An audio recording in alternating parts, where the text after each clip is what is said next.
Well, you know, with that said, you know, I know you wanted to kind of touch on a subject because people around the area know, you know, a little episode you had with another great brother that's an artist as well, 7Flamez, you know, and I know you wanted to kind of set the record straight on that, you know what I mean?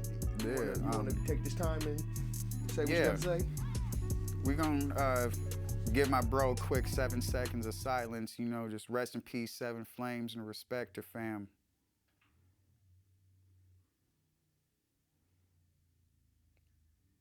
But yeah, I'll just, you know, speak on fam in general. From the beginning of my acknowledgement was like, we had less than 10 acts in Ann Arbor in the beginning.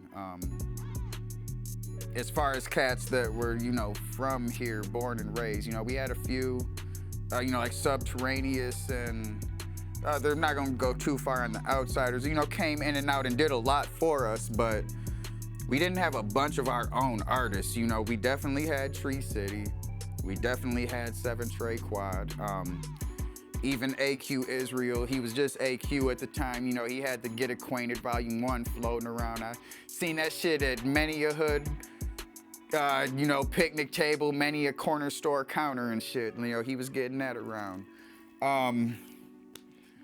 Trying to think of the list, it wasn't many, but on that list was definitely 7Flamez, and like, I admired anybody that was getting their shit out there, because kind of back to what I was talking about in my earlier first couple years of not taking it that serious. So like, yeah, I had been to the studio, but like a couple times, and you know, it was still the CD days and shit, so I wasn't even necessarily like keeping that on me to show everybody. If anything, hey, beatbox, I'ma spit that shit, I'll show you, but I'm not, you know, we didn't care too much for the digital shit.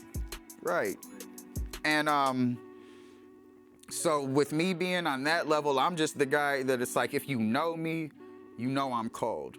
But everybody doesn't know me. Like some of the dudes that I listed, you know, they had hundreds, maybe even thousands of fans before my name ever even touched a SoundCloud link or a YouTube video. Before I had anything out, these guys were already known by our peers for what they were doing. And I admired 7Flamez. You know, as the competitive energy naturally that comes along with this stuff, you know, we had a couple light little subliminal word matches or whatever, you know, talking some shit, but it was never anything like that. And then it just kind of built up for me to where one day, he said something that wasn't even the most of serious, and I took the low road and was like, well, fuck it, a diss track is coming, you know, just to, I didn't do it just to build the hype, but I was really gonna make the song, so I had no problem letting it be known. Like, a lot of people that would have just been some talk, and like, woke up in the morning, wrote the song overnight, woke up, recorded it and dropped it, but like,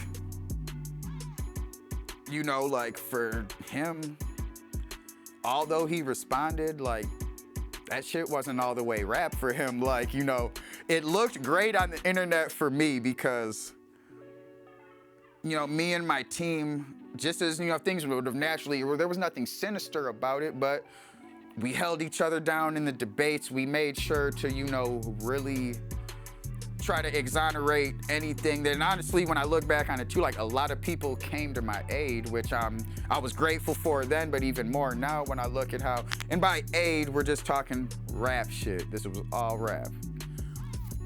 Now, behind the scenes, while we're clowning and doing funny things on Facebook statuses and tweets and shit, 7Flamez was actually in my inbox letting me know, like, bro, when I see you, I'ma beat your ass. And like, yeah, you know, like it just, I can't fault him for feeling how he felt because not everybody, you know, we don't all do this craft for the same reason. Kind of how I talked about the kids with the 70, 80K in the shoebox. On the same note, there's also someone out there trying to, you know, fix and rid the world of all, you know, wrongs and cruelty and wickedness through their music. You know, we all, and everything in between. this one, that one, and in between. And, you know, when 7Flamez felt that way, he wasn't necessarily wrong and I wasn't necessarily right. It just is what it is. But like, I just wanted to shed some light on his behalf, especially not being able to ever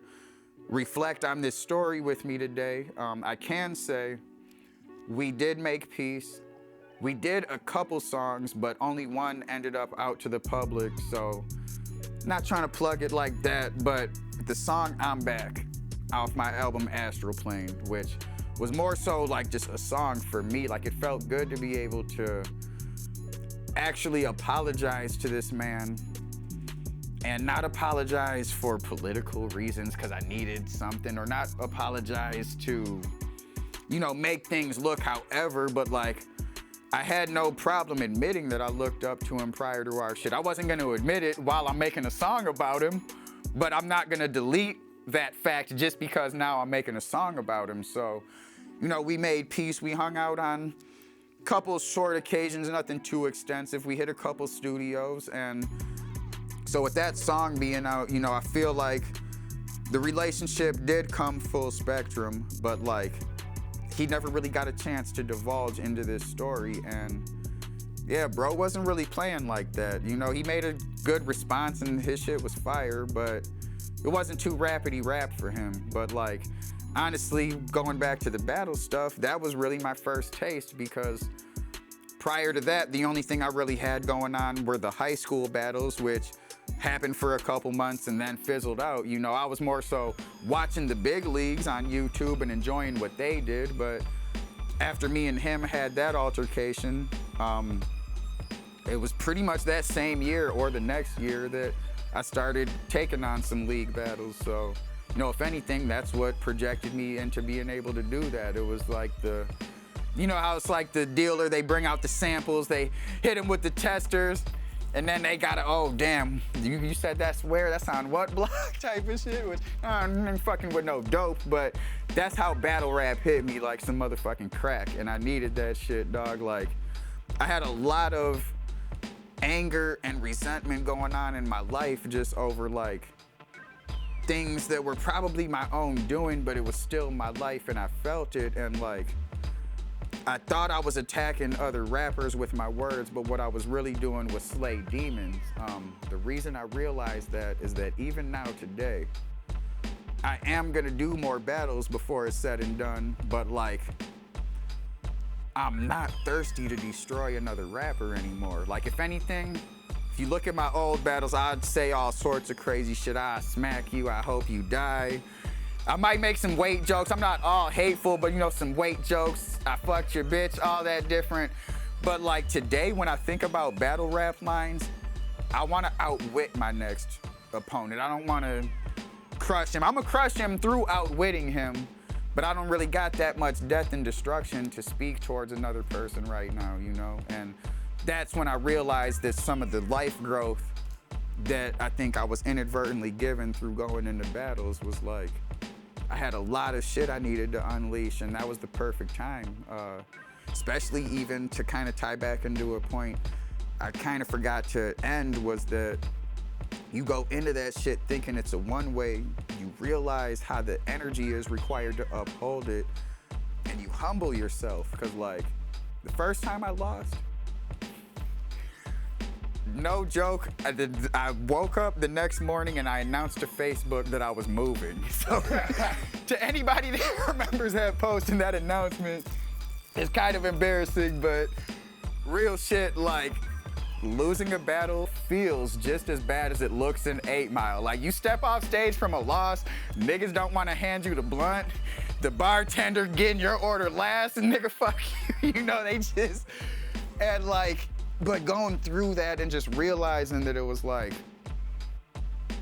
you're not the shit, or if you are the shit, know what you're gonna have to do to really prove it. And all of that tied in together, and you know, between just one event leading to another, battle rap definitely will always have a place in my heart for that. Like, man, that's a hell of a story, man.